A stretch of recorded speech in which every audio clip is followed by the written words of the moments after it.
Hello friends, welcome to HFM classes. आज हमारा topic है समतल में गति। ठीक है, समतल में गति में पढ़ने के लिए हम इनमें दो प्रकार की गतियां देखेंगे, द्विविमीय गति और त्रिविमीय गति। त्रिविमीय गति के अंदर हम स्थिति, विस्थापन, वेग और त्वरण को त्रिविमीय गति से यहाँ निकालेंगे, यानी यहाँ पर सोल्व करेंगे। तो सबसे पहले हम द्विविमीय गति मिले, तो ये द्विविमीय गति। द्विविमीय गति और सेकंड है त्रिविमीय। ठीक है, अब जिस प्रकार हम द्विविमीय गति में स्थिति, विस्थापन, वेग और त्वरण को सोल्व करेंगे, उसी प्रकार हम त्रिविमीय में कर सकते हैं। इसलिए सबसे पहले हम द्विविमीय गति में हम इन चारों को सोल्व करेंगे और उसी के प्रकार हम त्रिविमीय गति में उनको लिखेंगे। तो हम द्विविमीय गति देख लेते हैं। इनमें सबसे पहले हम देखेंगे स्थिति सदिश।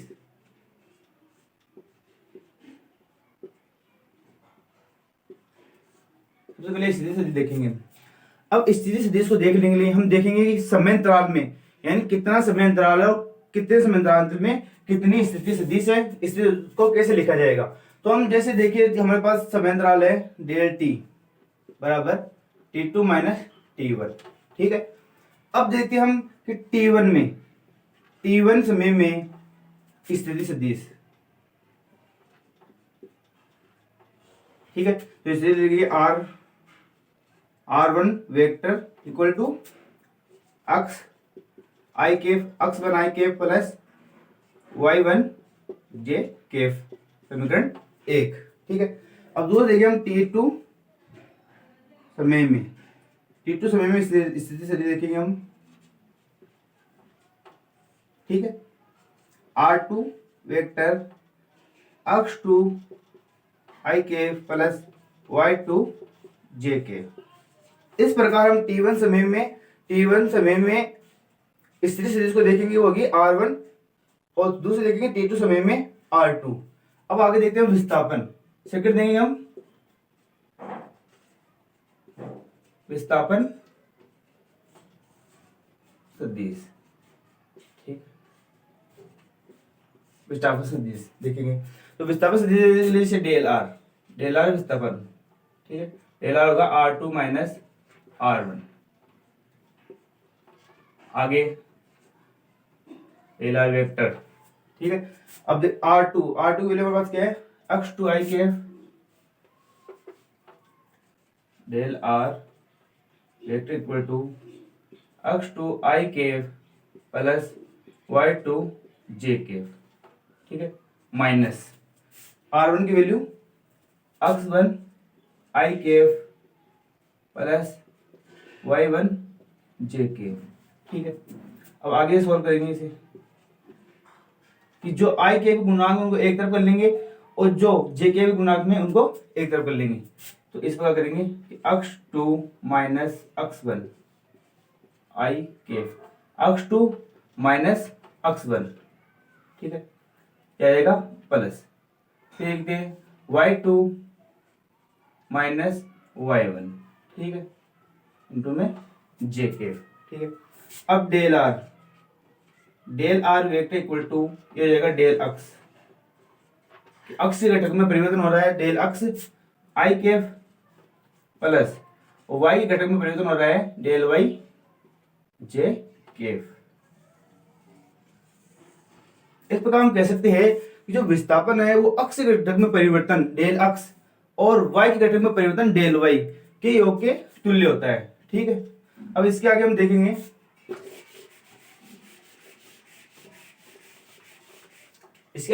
वेग।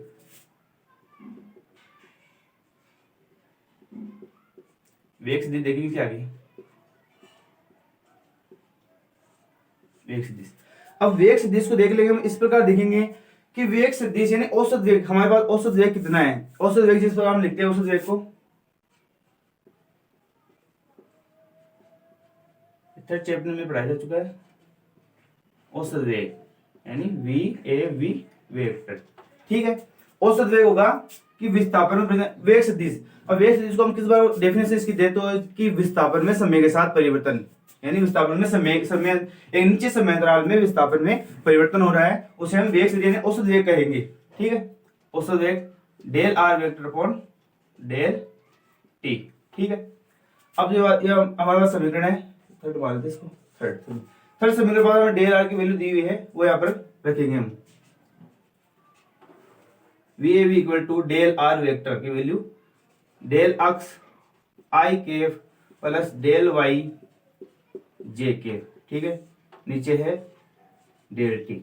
अब इनको अलग अलग लिखेंगे, del x upon del t i cap plus del y upon del t j के वी ए वी। ठीक है, अब आगे देखते हैं, औसत वेग इक्वल टू, अब del X upon del T, एक निश्चित समय अंतराल में जो अक्ष घटक में परिवर्तन हुआ है तो वो होगा वी अक्स आई केफ, और एक निश्चित समय अंतराल में, एक समय अंतराल के अंदर वाई घटक में जो परिवर्तन हो रहा है उसे हम लिखेंगे वी वाई जे केफ। ठीक है, अब इसमें हम उसको इससे इसकी डेफिनेशन दें तो हम कह सकते हैं कि अक्ष घटक का वेग और वाई घटक का वेग का योग वो औसत वेग होगा। ठीक है, इक्वेशन 4।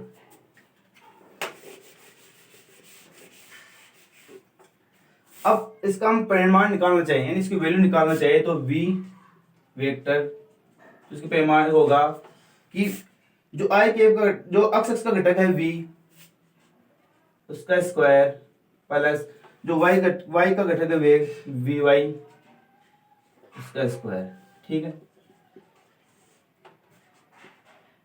v का स्क्वायर प्लस vy का स्क्वायर होगा v वेक्टर परिमाण। अब हम इसकी दिशा निकालना चाहिए, जैसे जो परिमाण निकला है इसकी दिशा निकाले, तो दिशा इस बार निकालेंगे जैसे थीटा, हमारे पास हमें निकालना है थीटा।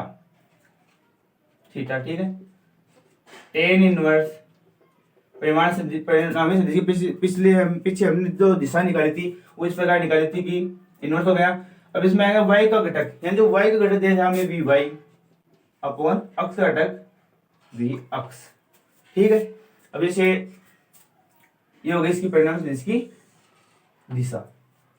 अब इसी तरह हम आगे देखेंगे त्वरण, त्वरण सदिश देखेंगे, ये थर्ड था, फोर्थ त्वरण सदिश।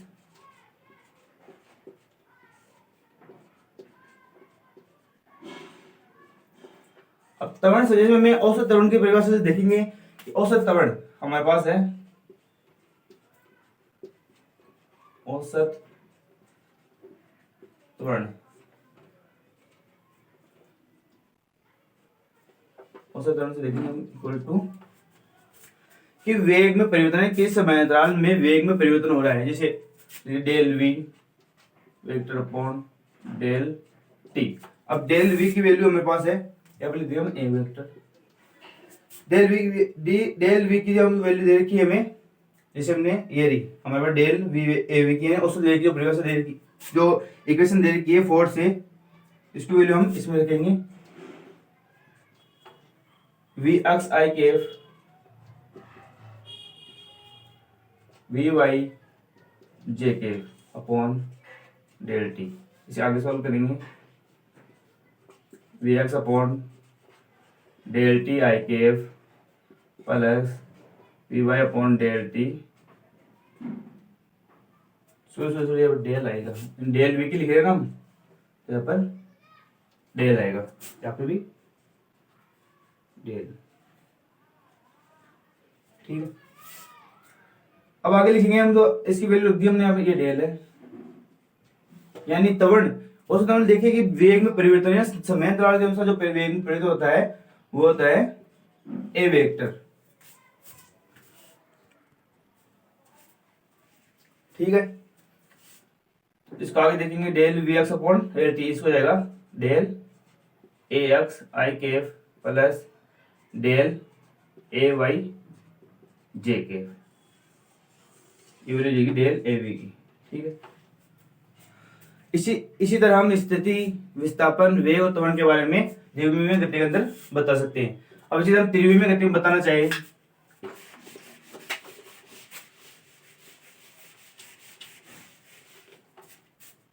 इसी द्विविमीय गति में हमने स्थिति बताई T1 के लिए, R1 अक्ष 1 I के F प्लस Y1 J के F।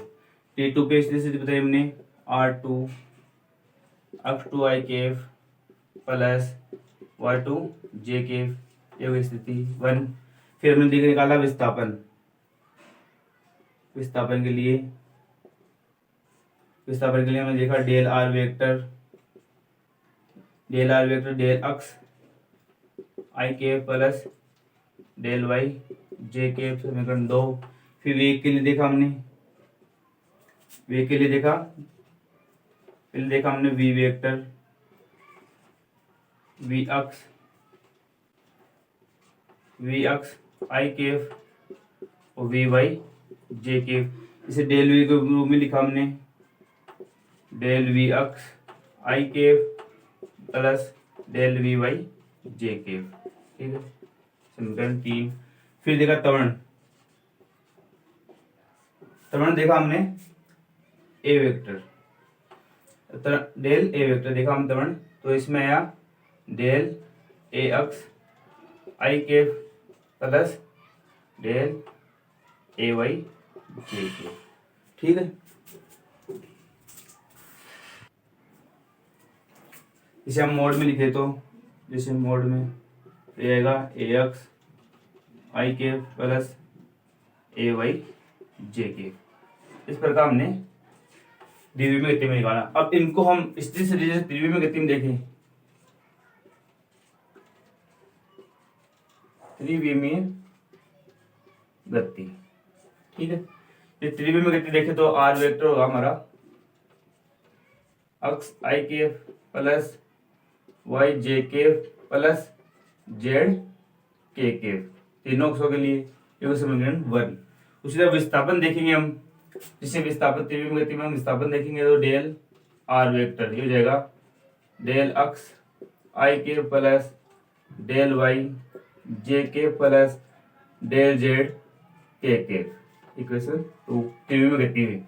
और हम वेग देखेंगे त्रिविमीय गति में तो वी वेक्टर हमारे पास है, जो V vector equal to V x I के प्लस वी वाई जे के प्लस वी जेड के, समीकरण 3।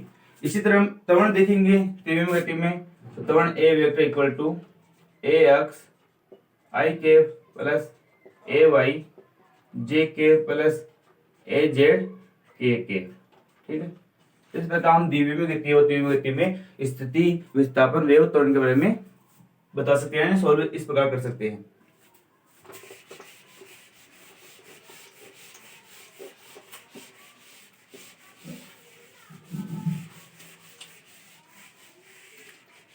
अब हम देखेंगे कि समतल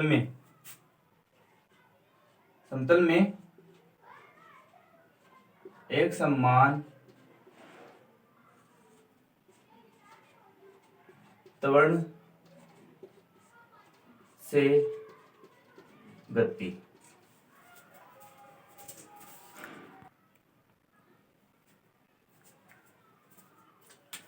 ठीक है। तो आगे हम ये देखते हैं, तो आगे इस प्रकार देखेंगे कि कोई अक्ष वाई तल है, उसमें कोई वस्तु वह ए वेक्टर त्वरण से गति कर रही है, ठीक है। तो उस तल के अंदर t बराबर 0 समय पर प्रारंभिक वेग है वह u है, और t बराबर t समय पर अंतिम वेग v है। तो हम जानते हैं वी नो कि v equal to U plus A T, जो गति का फर्स्ट समीकरण है वो समीकरण 1, ठीक है। अब इन्हें हम अक्ष और y अक्ष से घटकों में लिखेंगे, तो लिखने पर y x equal to U x plus A x T, और ये हो जाएगा V Y equal to U Y plus A Y T, समीकरण 2, ठीक है। अब आगे देखते हैं। आगे हम जानते हैं कि जैसे क्योंकि हम जानते हैं कि एक समान त्वरण है, उसमें कोई कण गति कर रहा है तो उसका जो प्रारंभिक और जो अंतिम वेग है तो उसका समांतर मध्य है वो औसत वेग के बराबर होता है। जैसे हमने देखा था, नहीं सॉरी हम पहले जैसे हमने ये घटकों के रूप में लिख लिया, Vx बराबर ux plus ax plus at, Vy बराबर uy प्लस ay t। तो अब आगे देखते हैं कि औसत वेग की परिभाषा से। जैसे हमारे पास औसत वेग है, औसत वेग की परिभाषा देखने पहले हम देखेंगे कि t बराबर जीरो समय पर स्थिर सदिश r नॉट है, ठीक है। तो t बराबर t समय पर स्थिर सदिश r वेक्टर है। तो औसत वेग की परिभाषा से देखेंगे हम। औसत वेग इस प्रकार है, ठीक है। हम औसत वेग की परिभाषा देखेंगे तो r vector minus r naught vector upon t, समांतर वाला हमारे पास में t माइनस जीरो। अब जो ये औसत वेग है ये एक समान दोनों गति में कोई कण गति कर रहा है, उसके अंदर औसत वेग उसका जो प्रारंभिक वेग और जो अंतिम वेग है उसका समांतर माध्य होगा। तो औसत वेग के लिए हम लेंगे अंतिम वेग v प्लस प्रारंभिक वेग u, माध्य करेंगे 2, r vector minus r naught vector upon t minus zero, ठीक है। अब v की वैल्यू समझेंगे, इक्वेशन फर्स्ट से लिखेंगे हम इक्वेशन थर्ड में, ठीक है। या लिखेंगे हम लिख लेते इधर v इक्वल टू होता है u प्लस 80, ठीक है। इस सब वेक्टर में ही, ठीक है, ये भी वेक्टर में है, ठीक है। तो आगे देखते हैं, यहाँ पे वैल्यू रखते हैं v की, u vector plus a vector t bracket में प्लस है u वेक्टर अपॉन 2, ठीक है, इक्वल में है r vector minus r naught vector upon t।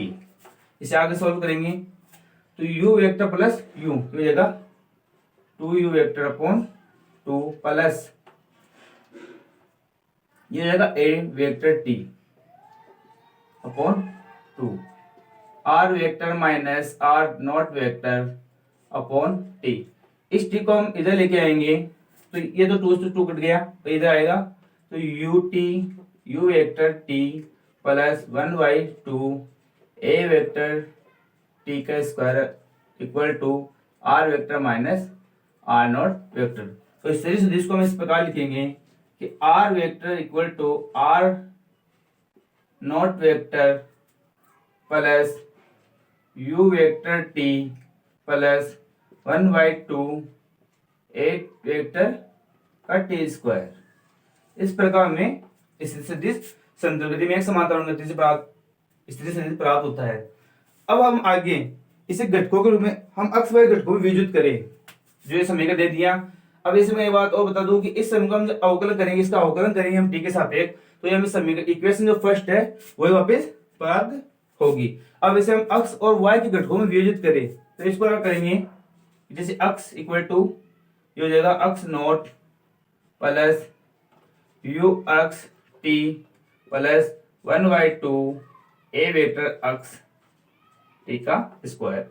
दूसरा है y घटक y not plus u y t plus 1/2 a y vector t square हो जाएगी, ठीक है। इस प्रकार अक्ष और y के घटकों में हम इस चीज को विभाजित करेंगे। अब जो इक्वेशन 4 है इससे स्पष्ट होता है कि अक्ष और y घटक है वो अलग अलग यानी एक दूसरे पर निर्भर नहीं करते। इसी तरह हम त्रिविमीय गति में भी इसको बता सकते हैं।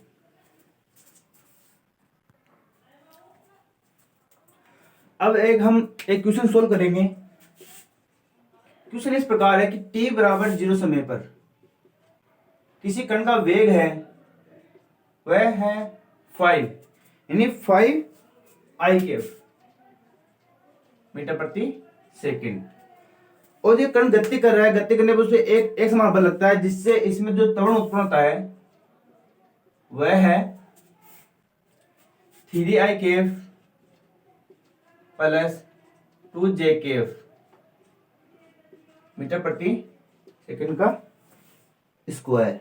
ठीक है, अब इसमें हमें बताना ये है कि इसमें हमें फर्स्ट क्वेश्चन है, उस फर्स्ट क्वेश्चन में अक्ष निर्देशांक है उसकी वैल्यू हमें 84 मीटर दे रखी है, तो हमें y अक्ष की निकालनी है इसमें। ठीक है, और सेकंड जो क्वेश्चन है उसमें निकालना हमें वेग, उसकी कण की चाल निकालनी है। ठीक है, तो सबसे पहले हम ये एक क्वेश्चन सोल्व करते हैं। इसमें हम जानते हैं स्थिति सदिश, ये स्थिति से हमारे पास है कि ut प्लस 1/2 ए वेक्टर का ए वेक्टर टी स्क्वायर। ठीक है, R vector equal to U vector की वैल्यू में दे रखी है, जो यू वेक्टर है इन जो प्रारंभिक वेग है, जो इसका t बराबर 0 पर प्रारंभिक वेग है, ये प्रारंभिक वेग ये u है प्रारंभिक वेग। ठीक है, प्रारंभिक वेग की वैल्यू दे रखी है हमें ft प्लस 1/2 ए वेक्टर की हमें वैल्यू दे रखी है, वैल्यू है 3i cap plus 2j cap t square. ठीक है, इस प्रकार निकल जाएगी इसकी वैल्यू टी समय पर। ठीक है, अब आगे हम देखते हैं इसमें घटकों के अंदर, जैसे आगे सोल्व करेंगे आई केफ घटेंगे वो एक तरफ करेंगे और जे केफ का अलग करेंगे, तो ये रहेगा 5t प्लस ये होगा 3/2 1.1 टी स्क्वायर से इंटू हो जाएगा, ये हो गया अक्ष का घटक आई केफ प्लस ये हो जाएगा जे केफ टी स्क्वायर। ठीक है, अब इसे घटकों में अलग अलग लिखेंगे, तो अक्ष घटक है अक्ष, उसकी हो जाएगी 5t प्लस 1.5 टी स्क्वायर, और वाई घटक में हो जाएगा टी स्क्वायर। ठीक है, टी स्क्वायर। अब इसे हम आगे सोल्व करेंगे तो जैसे अक्ष की वैल्यू पे दे रखी है 84, तो 84 रखेंगे इसमें हम यहाँ पर, फिर equal to 5t plus 1.5 T square. इसे आगे सोल्व करेंगे, तो सोल्व करके पॉइंट कटाएंगे तो ये होगा 15t square plus 50t minus 840। ठीक है, इसे आगे सोल्व करेंगे तो हमें हमारे पास आएगा t इक्वल टू 6 सेकेंड।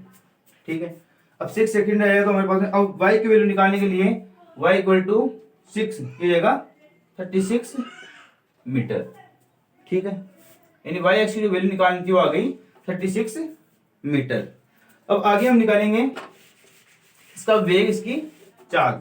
अब जो वेग होता है जो हमारा dr/dt, वेग निकालेंगे इसका dr/dt, यानी हमारे पास दे रखी है, ये दे रखी है चार, ये दे रखा है हमारे पास दूरी, ये दूरी दे रखी है हमारे पास में, दूरी दे रखी है तो dr/dt, यानी दूरी में परिवर्तन होता है स्थापन में, तो dr/dt करेंगे इसका, तो इसका हम t के सापेक्ष अवकलन करेंगे। अवकलन करने के लिए जैसे हमारे पास d/dt है तो t, आर वेक्टर का टी के सापेक्ष अवकलन हो रहा है। अगर हम इसे मान लें कोई अक्ष से सापेक्ष करना चाहे तो ये हो जाएगा dx/dt, किसी के सापेक्ष करना चाहे तो इसे z आ गया d/dz। इसी तरह हम यहाँ पर टी के सापेक्ष का अवकलन करेंगे, यानी समीकरण जो एक है इसका अवकलन टी के सापेक्ष करेंगे, तो हमारे पास वैल्यू आएगी u वेक्टर प्लस, अब ये स्क्वायर में इसका हम जो अवकलन करेंगे, तो इसमें जो 2 जो स्क्वायर में दे रखा है, कितनी संख्या दी है वो आ जाएगी इसके आगे, ये हो जाएगा सिंगल 2 माइनस 1, ये जाएगा 2t। इस प्रकार हम इसका अवकलन करेंगे, तो हमारे पास आएगा 2 ही आ गया है, 2 से 2 कटेगा, जैसे 2/2 a वेक्टर t, इसको कटेंगे तो v vector equal to u vector plus a vector t। ठीक है, तो अब इसका हम आगे सोल्व करेंगे, इसकी वैल्यू रखने जैसे हमारा t बराबर 6 सेकंड, तो हमारे पास में u, जैसे u वेक्टर हमारे पास में दे रखा है, ठीक है, u प्लस at, हमें इसका किया। अब इसको हम आगे सोल्व हमने किया था इस प्रकार कि r वेक्टर, ये तो ये निकल गई चाल इसके रूप में। अब आगे देखेंगे इसको हम, जैसे हमने ये 5t नहीं, जैसे हमने इनकी वैल्यू रख ली थी, यहाँ पर वैल्यू रखी, जैसे हमारे पास में v आ गया, चलो v से कर लेते हैं, v vector u you vector की वैल्यू हमारे पास थी 5t i कैफ, ठीक है। और आगे हमारे पास दे रखा है, जैसे आगे दे रखा है हमारे पास 80 की वैल्यू थी a vector 3 i cap plus 2j cap, ठीक है। ये 1/2 नहीं है, ये देगा t, ठीक है। v vector equal to 5t, I cap और आई कैफ वैल्यू करेंगे 5t, ठीक है। जो इसमें वैल्यू आएगी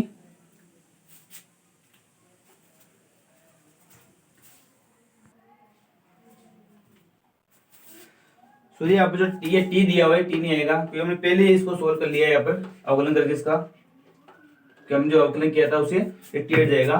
तो इसमें हम लेंगे कि जो आई कैफ की जो वैल्यू है वो एक साथ ले लेंगे, तो ये जाएगा 5 प्लस 3t है, इससे गुणा करेंगे 3t आएगा, ये जाएगा i cap plus 2j cap t, ठीक है। इसमें हम वैल्यू रखेंगे इसकी, टी की वैल्यू हमारे पास जो दे रखी 6, टी की वैल्यू हमने पिछले निकाली थी